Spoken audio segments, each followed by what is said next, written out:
going to show you how to use how to run it right off wall power. So you'll just plug just the micro USB right into the top. And for it to run off wall power, you have to have a little box like that that's at least 2.4 amps, which is I think pretty much the highest they go for micro USB stuff. But I'm including that with it.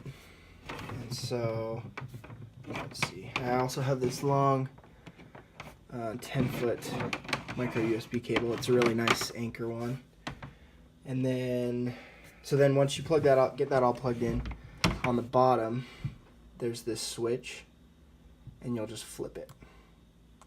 And it'll turn right on for you.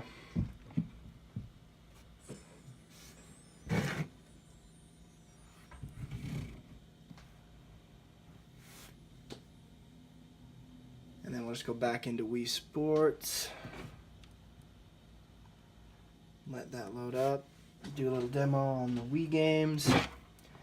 And then after that, I will show you the breakout box and how that works.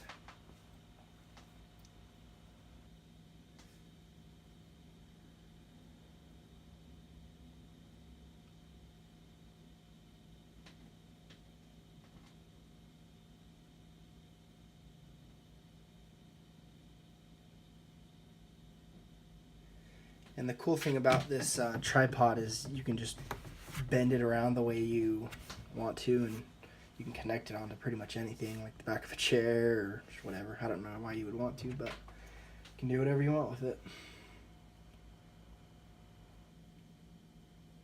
Alright, turn that on.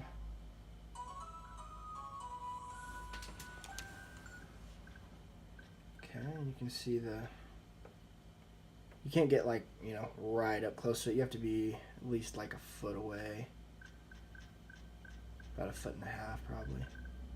And yeah, you can just do whatever you want on there.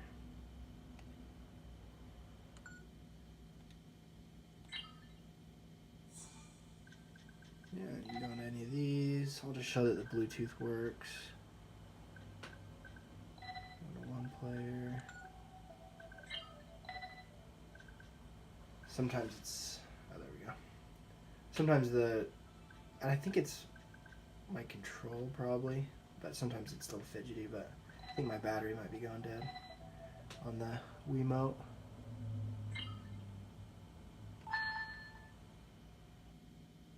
Okay.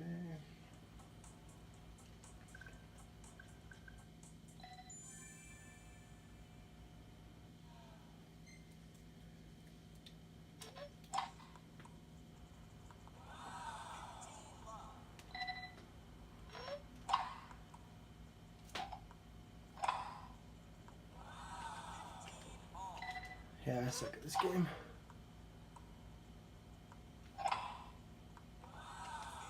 Wow.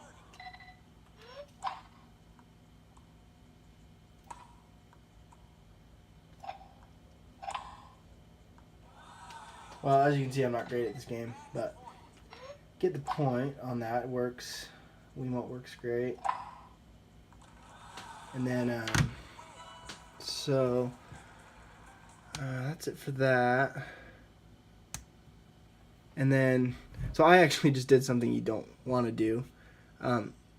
So when it's plugged into wall power, you're not going to want to flip the power switch on the top like you normally would. You just flip the one on the bottom. But it's not like you just don't want to do it for an extended period of time. It's not like a huge deal. But yeah, you'll just flip that back on, and you'll just leave it. If you're looking at it, I'll just show you.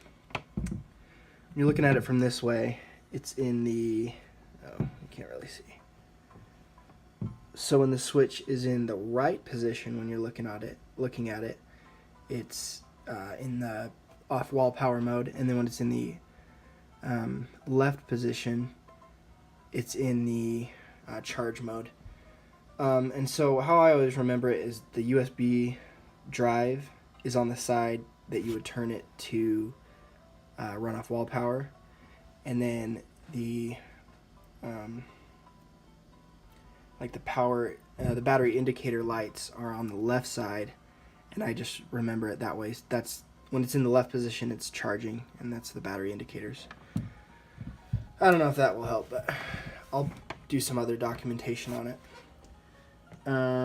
And then let's see, it's really about it. I'm trying to think of, oh yeah, I was gonna do the breakout box. I'm just gonna unplug that. So here's the breakout box, just right here. It just has the 4 control ports, and it's gotten a little beat up, but I let my brother play with it. Kind of sat on that, I think. But that doesn't matter too much. And then this switch is here.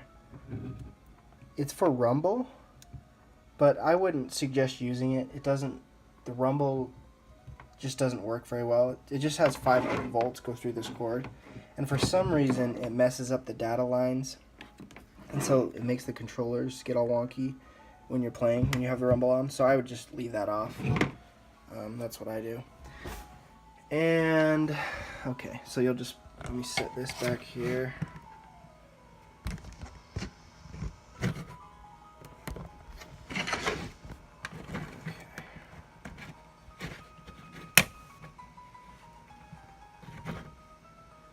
Okay, we'll just plug this in right on the top here.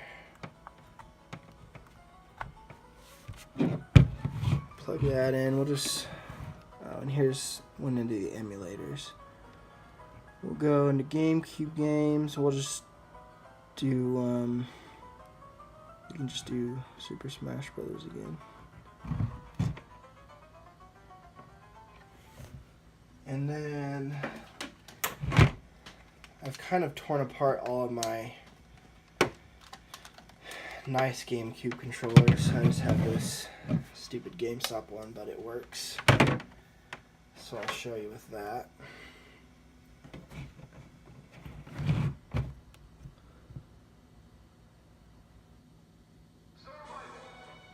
Oh, that's the 20XX, that's fine. So go into there, and then you plug. So I have them marked on the bottom. I don't know if you can see it in the video, but right here I have just a little dot for 1 player. I think you can kind of see him in the video. 2 player, 3rd player, 4th player. So for 2nd player, you're just going to want to go in there. So you can plug that in, just like that. And as you can see, 2nd player showed up. Now you can move it around there, play like that. So that works. And then you can also, sorry, this is kind of hard to manage. You can unplug this from here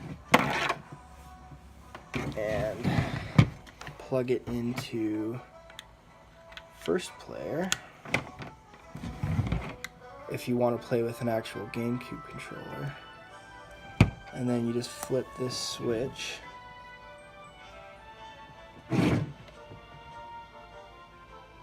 So it's this one, the one furthest to the side.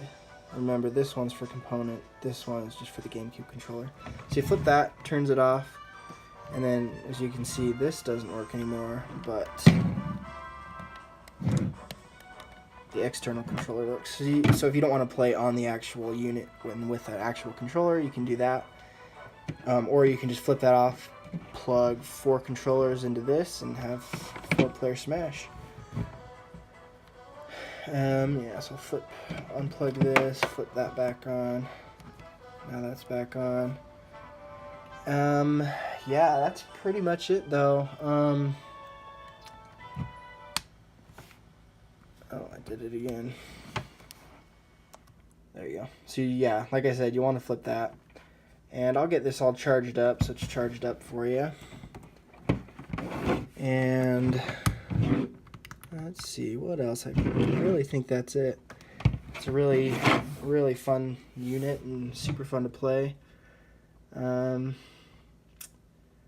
Yeah, I will put together some more documentation on how to set up the flash drive, and then I'll also put together some of the buttons so you don't have to watch this video to find out what the buttons all do. Alright, thanks, bye.